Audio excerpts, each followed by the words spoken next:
Let me begin by stating a simple yet highly consequential but often ignored fact. We are all already cyborgs. And I don't mean to say that in the sense of a Terminator like cyborg with a computer chip in our brains or wires hanging out of our body, but I mean to say that in the sense of how largely all our lives are mediated and influenced by technology today, and technology that is ever so rapidly growing an intelligence of its own. And it's able to accomplish highly complex tasks which would have required human intervention in the past. I'm pretty sure all of you would have heard of AI tools like ChatGPT. Some of you might have even used it to complete your assignments in the last minute, much to the dislike of your teachers. And for all you know, I might have written the script that I'm talking about with ChatGPT also, which is not the truth because ChatGPT would have written it better. But jokes aside, I think all these use cases of artificial intelligence might still seem benign and practical. But when we start to talk about artificial intelligence creating art, that is when we start to feel a little uncomfortable. Because art is something that we've always considered such an intimately human endeavor, something that is deeply personal to us. What if that was to start becoming automated too? These are the kind of questions that I've been pondering over with my art practice over the last 10 years or so. I've been using technologies like artificial intelligence, augmented reality, virtual reality to try and think of, can we start thinking of technology and its use in art as a way of creating new forms of art rather than thinking of it as automating art. For example, this is an early work that I did called a flying pantograph, which is basically looking at drones, a technology which has existed for multiple years, but looking at it from a new lens of artistic expression.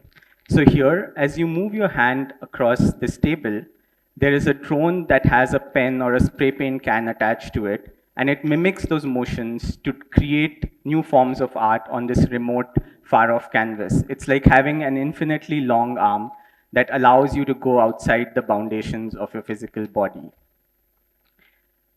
When talking about artificial intelligence, it's remarkable how, over the last decade or so, AI has become really good at the ability to visually perceive the world around us.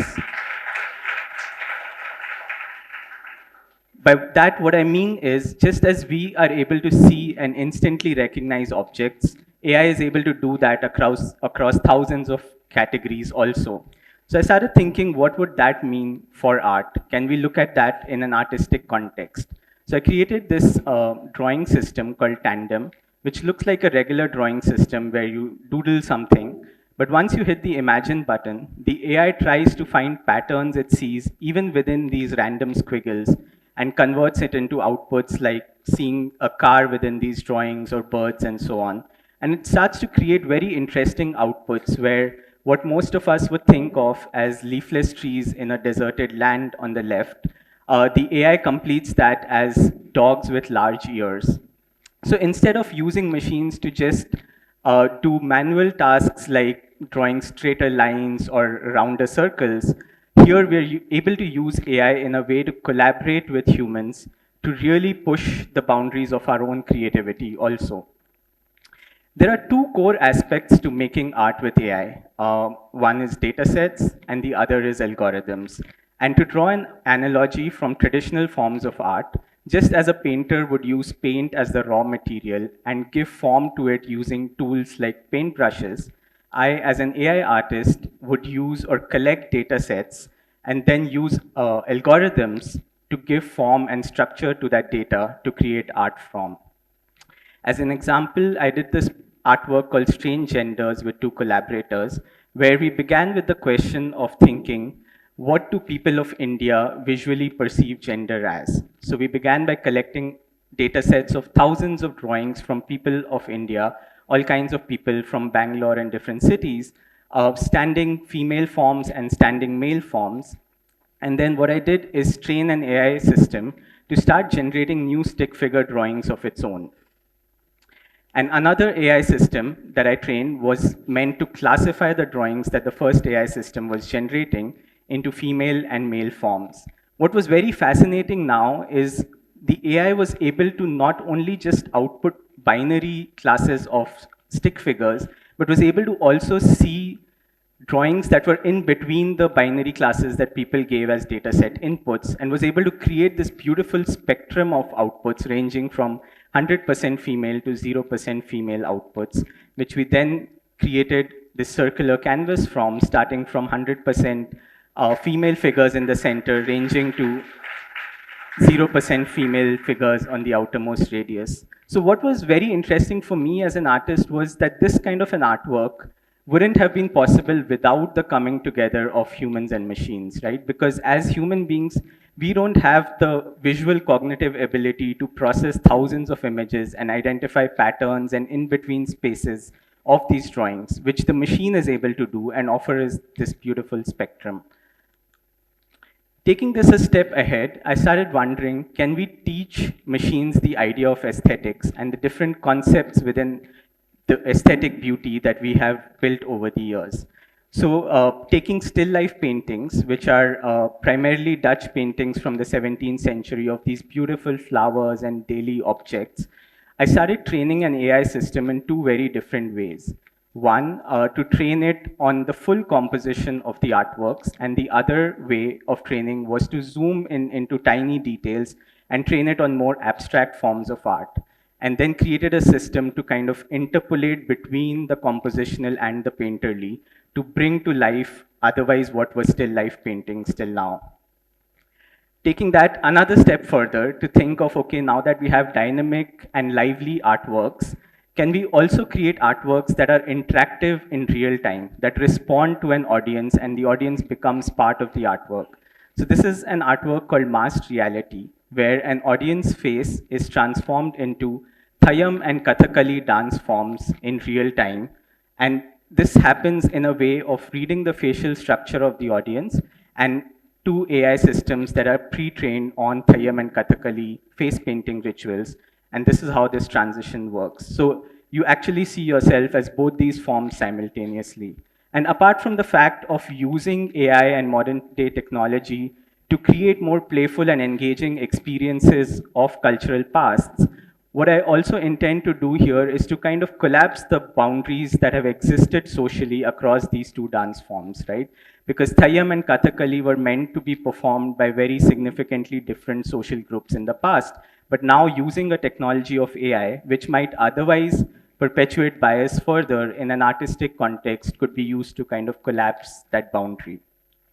So outside of using AI and technologies for creating new forms of art, what I'm also very interested in is seeing how we can use them to talk about the influence that AI has on all our lives today and all aspects of society pretty much.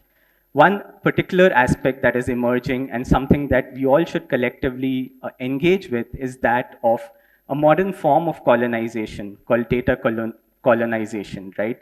And the idea behind that is just as in the past, Britishers took over our lands and grew poppy plantations, which they exported to China to fund their colonization. Large tech companies today take almost like grabbing data of people and use that to kind of profiteer from us, right? They use data sets that are deeply personal in nature, but then use that to feed us advertisements and create social feeds for us that keep us trapped in digital filter bubbles. So here I create this virtual reality work where once you put on this headset, you land in this poppy plantation. But as you look closer, you realize that everything in this space is actually made up of tiny videos. And these videos are advertisement videos on which most money was spent on Facebook over the last 2 years. So referencing the metaphor of poppy plantations and that of addiction to digital addiction that we are being kind of forced into these days. And taking this thought of sort of losing control to machines and machines influencing our everyday actions a step further, I create this work called Authorize, which looks like a simple, naive writing machine. So you start writing something with a pen, but after a few seconds, the tip of the pen retracts, and once it comes out again, you are essentially becoming the robotic arm for the machine. So the machine is now doing the thinking part, being trained on books of philosophy and poetry, and then it's using your hand as a mechanical arm to actually write out what it's thinking. So there is this transfer of agency that happens, and that sort of loss of control in an artistic context, pushing it to the limits of losing control of your physical body itself to try and start thinking more deeply about your ever evolving relationship with technology. And that's something that we all need to collectively do to kind of engage in how the future of technology shapes up. These are the kind of outputs that it produces, and this is a manifestation of that output on a large wall, which I did for my first and India's first solo show of AI art back in 2021. So to end this talk, I'd like to leave you all with a question and a thought. What good are typewriters that write themselves or pianos that play themselves, right? What is it in what is in that for human beings, for us as explorers, creators, poets, as just creative individuals? The journey of using AI in art is not about automating art or replacing human beings. Rather, it's about creating new universes of creative possibilities and augmenting human self expression. And that is what my journey with technology and art is all about. Thank you.